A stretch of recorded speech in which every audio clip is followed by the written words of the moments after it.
Hello everybody, and welcome back to SaveEarth.us via artofdino.com. And I've got another interesting thing. You may have seen this recently. It was slightly buried, and they always bury stuff like this. It's by definition the cellular phone harmful radiation and damage report that the NIH classic redacted about 2,500 pages of.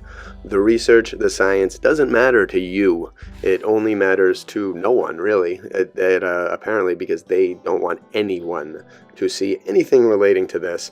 And so as a result, I'm just going to go tell a couple stories about my cell phone experience and the things that really made me despise cell phones. I'm one of the least responsive people. I've got probably the lowest amount of minutes used on anyone in the world's cell phone, in America at least. I just hate it. I treat it like the plague, and I always have. And it happened ever since the first time I ever saw one, when my cousin had one in the 80s or 90s, when I was very young. I was probably about 8 years old, and I saw one, and one of the first things he said was, "Yeah, it's great, but it will probably give me brain damage and a tumor."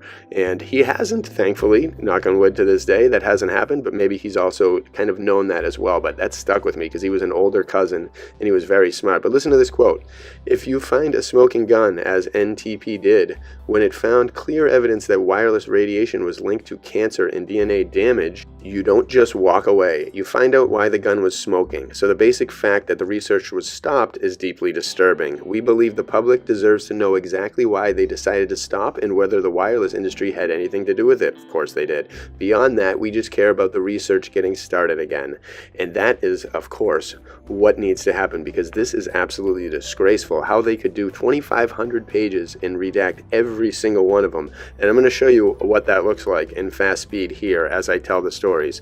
So I've told you the first time I ever saw a cell phone, and it immediately put that thought into my head that these are dangerous. So every time I use a cell phone, even today, I put it away. I never hold it near my head. I never put it on my body. I never hold it on my body. If it's on my body, it is off.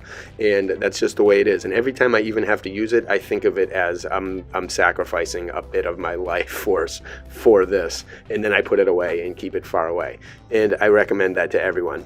But the other story I had was at Northeastern University when I was a senior there. I think in my industry, my major had changed to music industry, and so I had to take an economics class, and I was like a freshman economic class, so I was the only senior in the class, but I didn't really care.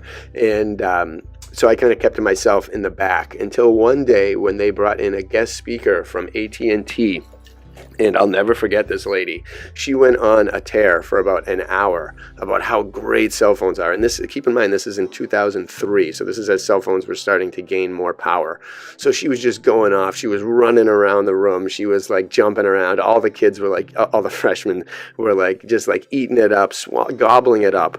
And then at the very end, she was like taking questions at the very end after she did this presentation, this whole nice thing. Oh, cell phones are the greatest. Well, they're going to change everything, which they did in a terrible way.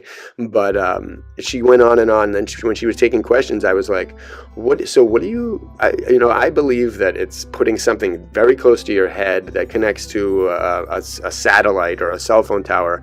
Like, how is that not damage? And I was like, you guys call these things cellular phones. Like, do they cause cellular damage? And the lady stopped in her tracks. She was like stumped. All of a sudden she went from dancing around the room and like gleefully like floating and like skipping around the room while she was telling about cell phones to basically stopping and stumbling and stuttering. She turned into a mess, and everyone in the room noticed. And I remember I gave a little chuckle, and she just kind of stumbled over her words for about a couple minutes, and then she like kind of tried to get out that they were safe and everything was okay. But the way she did it was completely different than the rest of her performance earlier.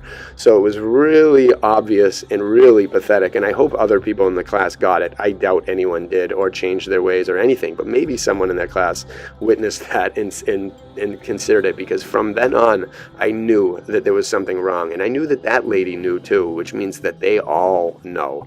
Consider these things. They call them smartphones. They call them cellular phones. Like, the answer's right right in your face, people. They are doing damage to you. They are doing so much damage to you. And nowadays you can see girls and younger people with putting them in their shirts, putting them in their bra, putting them in their back pockets, sleeping with them next to their beds. They're trying to encourage you to sleep so you can sleep with it next to you, so you can get your vitals and stuff monitored while you sleep. They've got watches, they've got headgear, they've got all this stuff, all wireless, all cellular, all Bluetooth, all terrible. And they redact 2,500 pages of the science. People should be in a complete and total uproar about this kind of stuff. But there's crickets.